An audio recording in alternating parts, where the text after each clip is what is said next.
ସ୍ୱାମୀ ବିବେକାନନ୍ଦଙ୍କ ଜନ୍ମଦିନ ଅବସରରେ ଅଛି ଆମ କଲେଜରେ କିଛିଟା ରାଲି ହେବାର ଥିଲା ତ ଦେଖନ୍ତୁ ଆମ ଆସୁ ଆସୁ ମୋର ବହୁତ ଲେଟ୍ ହେଇଥିଲା ପିଲାମାନେ ସମସ୍ତେ ରାଲି ପଳେଇ ଆସିଥିଲେ ମୁଁ ରୋଡ ପାଖରେ ହିଁ ଗାଡି ଥୋଇକିନା ମୁଁ ରାଲି ପଳେଇ ଆସିଥିଲି ଆଜି ମାନେ ଆମ ବନ୍ଦେ ମାତରମ୍ ଗାନ କରିବାର 150 ବର୍ଷ ପୂର୍ଣ୍ଣ ହେଇଥିଲା ଆଉ ସ୍ୱାମୀ ବିବେକାନନ୍ଦଙ୍କ ଜନ୍ମଦିନ ଅବସରରେ ମାନେ ଯୋଉ ରାଲି ଥିଲା ତ ଦୁଇଟା ରାଲି ଗୋଟେ ସମାପ୍ତ କରିଦେଇଥିଲେ ତ ଆଜି ସ୍ପୋର୍ଟସ ଥିଲା ତ ସମସ୍ତେ ଦେଖନ୍ତୁ ସବୁ ଧୂପ ଦୀପ ଧରିକିନା ଆଉ ଫ୍ଲାଗ ଧରିକିନା ଆମେ ଚାଲୁ ମନ୍ଦିରକୁ କାହିଁକିନା ଏବେ ଆଜି ମାଙ୍କ ପାଖରେ ପୂଜା କରିବାର ଥିଲା ମା ଗ୍ରାମ ଦେବତୀଙ୍କ ପାଖରେ ତ ଦେଖନ୍ତୁ ଆସି ଆମେ ପହଞ୍ଚି ଗଲୁ ମନ୍ଦିରରେ ପହଞ୍ଚି ସାରିବା ପରେ ଏବେ ଆମର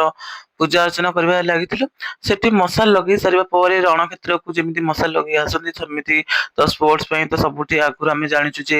ନୀତି ନିୟମ ଗୋଟେ ଅଛି ପରମ୍ପରା ଏଟା ତ ଦେଖନ୍ତୁ ଆସି ଆମେ କଲେଜରେ ମଧ୍ୟ ଏବେ ପହଞ୍ଚି ଗଲୁ ତ ବହୁତ ଲୋକ ଆମେ ମିଶିକିନା ମନ୍ଦିରକୁ ଯାଇଥିଲୁ ଆସି ସାରିବା ପରେ ଆମ ସ୍ପୋର୍ଟସ ପାଇଁ ଆରମ୍ଭ ହେଇଯାଇଥିଲା ତ ଦେଖନ୍ତୁ ସମସ୍ତେ ଏଠି ପୁରା ଜଗିକିନା ଅଛନ୍ତି ପୁରା ଲାଇନ ଲଗେଇକି ତ ତାପରେ ଆସି ଆମର ଏବେ ରନିଂ ଷ୍ଟାର୍ଟ ହେଇଯାଇଥିଲା ସମସ୍ତେ ଏବେ ପାର୍ଟିସିପେଟ କରିଥିଲେ ଆମେ ମଧ୍ୟ କରିଥିଲୁ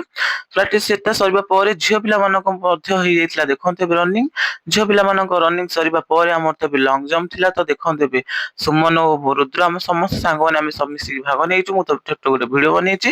ତ ସେଟା ସରିବା ପରେ ଆମର ଏଠି ହାଇଟ ମାପାମାପି ଚାଲିଲା ଆମେ ସାଙ୍ଗସାଥି ମାନେ ସମସ୍ତେ ମିଶିକିନା ସେଟା ସରିବା ପରେ ଏଇଟା ଆଉ ଗୋଟେ କଣ ଖେଳ ଏଇଟା ମୁଁ ଠିକ ସେ ଜାଣିନି ତ ଭିଡିଓଟା କରିଥିଲି ତ ଲାଷ୍ଟ ଦେଖନ୍ତୁ ହାଇ ଜମ୍ପ ଗୋଟେ ହେଇଥିଲା ଯୋଉ ଆମ ସୁମନ ପଡି ଯାଇଥିଲା ସବୁ ସରିବା ପରେ ମୁଁ ଘରକୁ ଆସିବା ପାଇଁ ବାହାରି ଗଲି